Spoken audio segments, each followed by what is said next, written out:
At one point, my father told me, we're going to start doing business with a man from Egypt. He said, and this man is from Cairo, Egypt. I said, oh, this is good. He said, and he's a Muslim. And I just stopped like this.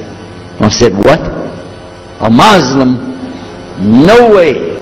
No way do I want anything to do with that. I told my dad, no way, I'm not going to do it.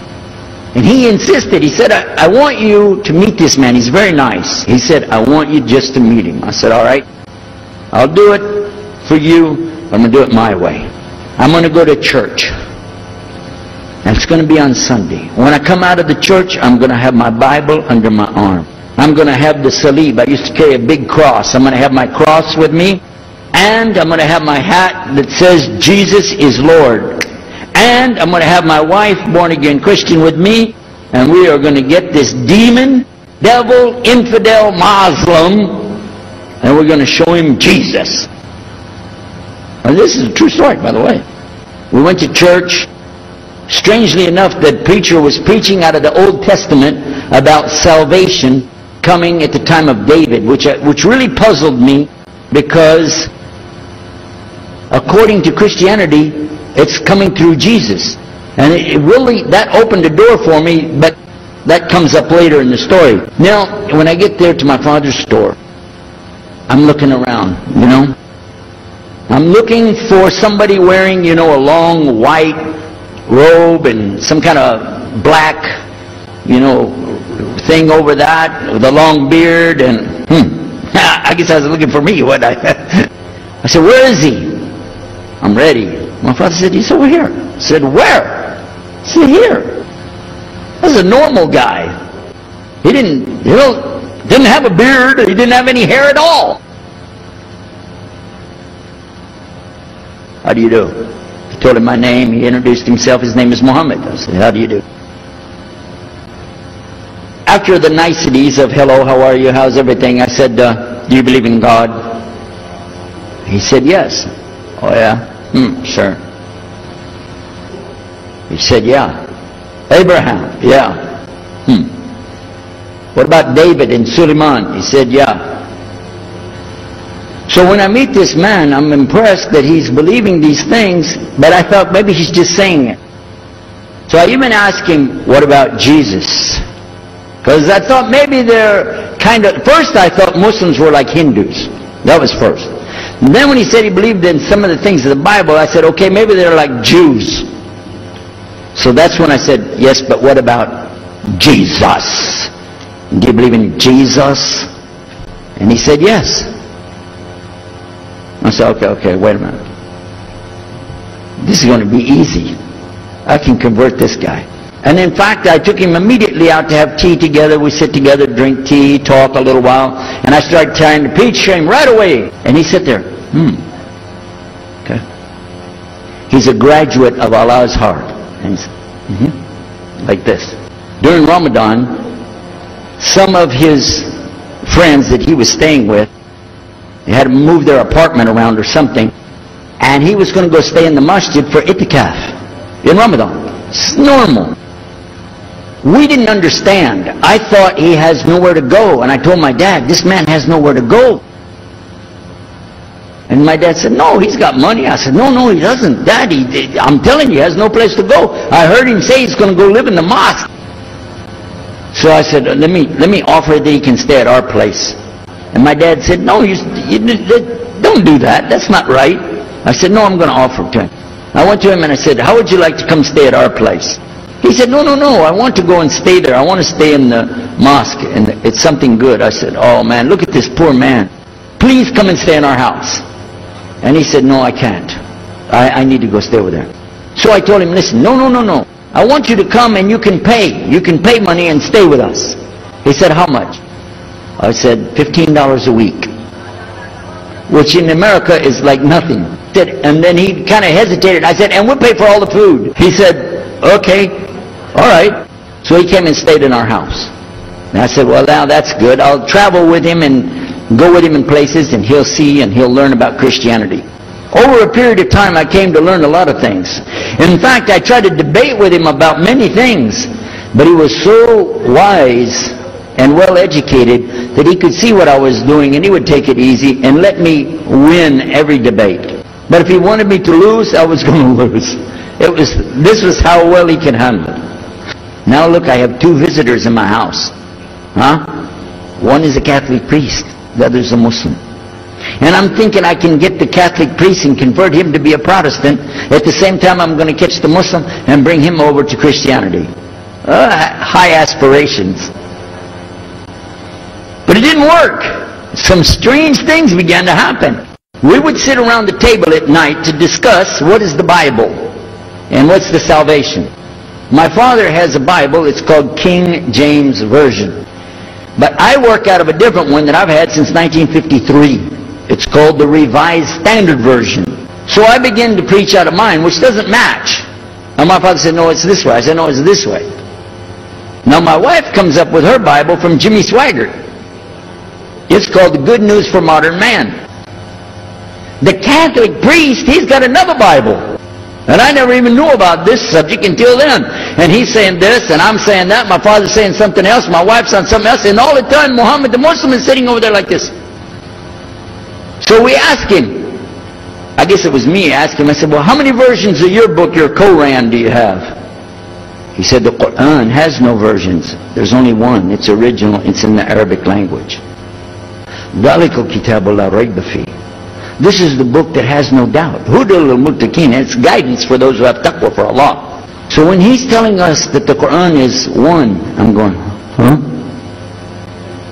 And it's in the original language. We still have it. You know what I was thinking? He's lying. I was sure he was lying because he could see the problem we were having and he just sat back and made that up.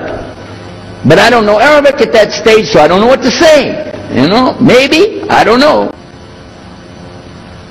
And he left it at that. He didn't try to preach. But it put a big doubt in my mind now about, we got all these books, he's got one, and la rayba fi, no doubt in it.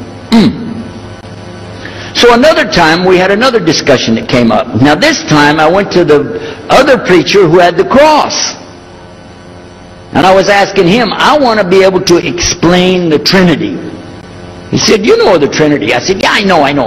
But I want to know the way to explain it so a human being can just understand it. He said, okay. It's like an apple. Just take an apple.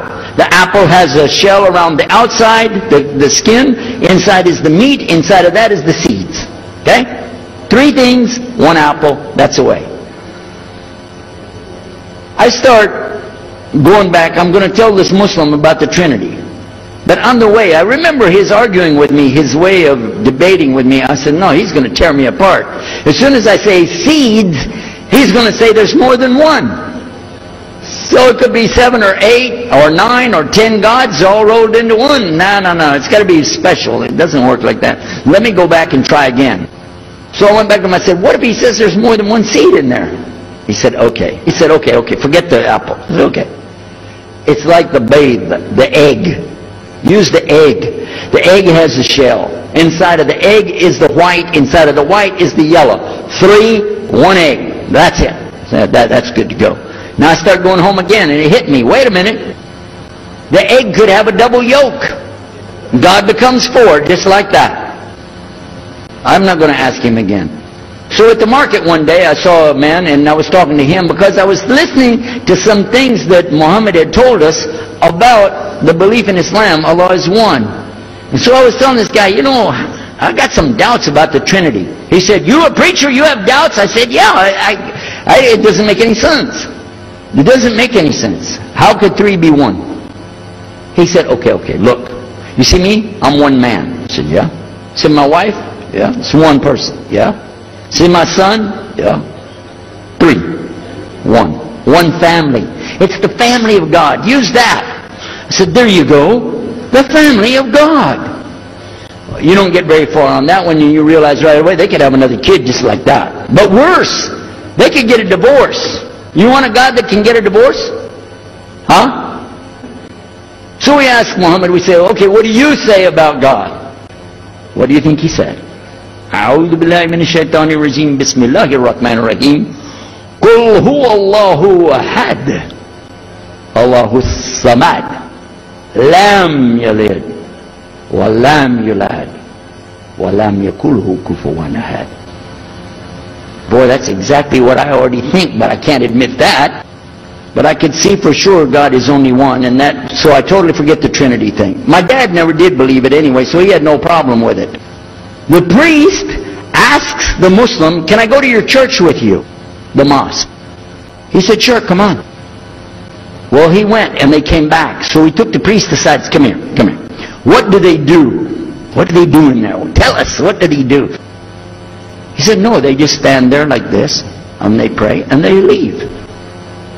I said, what?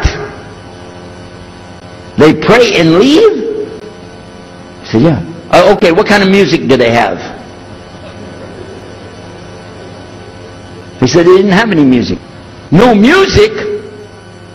How in the world are you going to worship God without music, man? So I asked him, Muhammad, you guys don't have any music? He said, no. So then the priest asked again another time. He wanted to go back to the masjid again. He went, this is middle of July, 1991. He went to the masjid. So they didn't come back. All night we're waiting. What happened? Very late they came back. And when he came in, I looked. There's Muhammad. I recognize him. Who's the guy with him, though? He's wearing a white jalabiyah, white dress like this. Has a white pillbox cap on his head. And I looked at him and I said, Pete. His name was Father Peter Jacobs, but we're not, Catholic, so I don't have to call him Father. I said, Pete, did you become a Muslim? He said, Ashhadu an la ilaha illallah, Ashhadu Muhammad Rasulullah. I said, oh my God, this is too amazing. Now here I'm preaching to the people and I'm trying to change what I'm saying, and here's a priest just became a Muslim. My father's saying it's a good deal, it sounds all right to him, and I don't know what to do. So I decided I'll talk, make mashura. I talked to my wife. We have an apartment upstairs. We were in our apartment up there, and I'm telling her, oh, a priest became a Muslim today. What is that? And can you imagine what they were saying about the Quran and saying about this and so and so? All of a sudden she said, I want to get a divorce. Oh, whoa. It's not the subject, but what happened? She said, no, all this talking about religion and talking about Islam, and so I can say. I said, oh, no. No problem here. No problem. I said, you thought no, I was just observing somebody else, and I'm not interested. Trust me. I don't want to be with those Muslims. The last thing I want to do is be with a Muslim. No way. Just put your mind at ease. She said, I need a divorce. I said, where are we going with this again? What's the problem with that? What happened?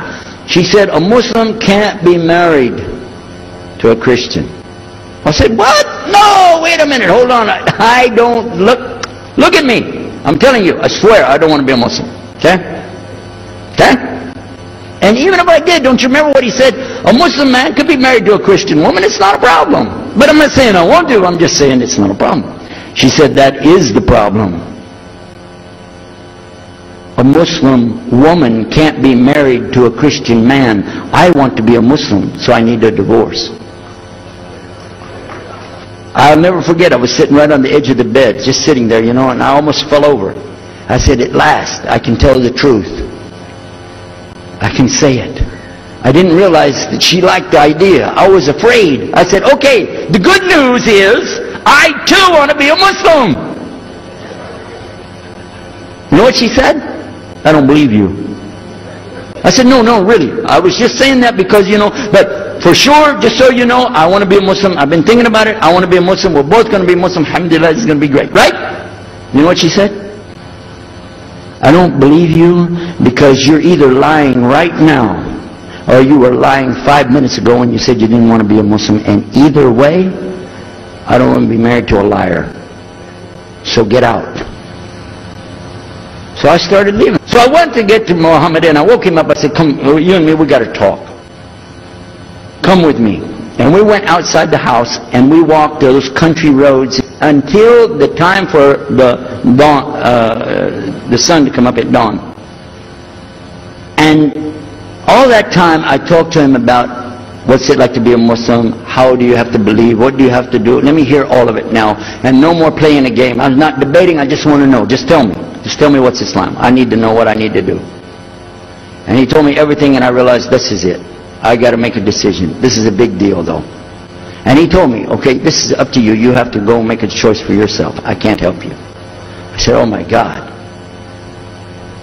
So when he was praying Fajr, I decided, I've been watching this man praying this direction with his head on the ground. It's so beautiful to see a man humble himself, put his head on the ground to the Rabbil Alameen. Let me try that. So I sneaked off somewhere where nobody could see me, illallah. And then I found a place, a board there, you know, and I bowed down on the ground, and I put my head down on the ground on that board there. And by the way, I'm pretty good at speaking, especially in prayers. I used to make so long a prayer, they wouldn't let me say the prayer at Thanksgiving because the food would be cold. Okay? So, but I put my head on the ground, and only these words came, no more words, just this. Oh God, guide me. That's it. And I was thinking, well, I got to say more than that. Nothing. Oh God, if you're there, guide me. That's it. I talked to my wife, I talked to my father, I made a bath, and at 10 o'clock that morning, I went in front of this man named Muhammad and this new man named Yahya, who used to be the priest, and I said, Ashhadu an la ilaha illallah wa ashhadu anna Muhammad Rasulullah. Immediately after that, my wife did her shahada. Ashhadu an la ilaha illallah, ashhadu anna Muhammad Rasulullah. A few months later, my father did his shahada. Ashhadu an la ilaha illallah, ashhadu anna Muhammad Rasulullah. Step by step by step, we saw so many people enter into Islam. We wanted to tell the whole world what is Islam. We wanted everybody to know the real Islam. I said, how could this escape our knowledge? How could we not know about this great and wonderful thing called Islam?